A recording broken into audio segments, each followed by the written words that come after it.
Aí, galera!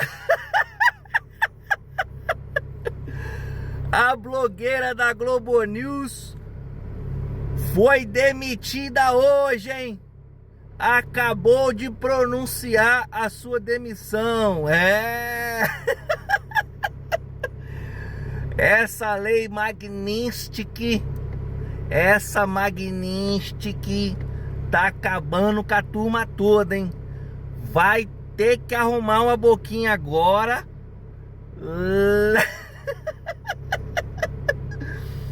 lá no escritório do Xandão.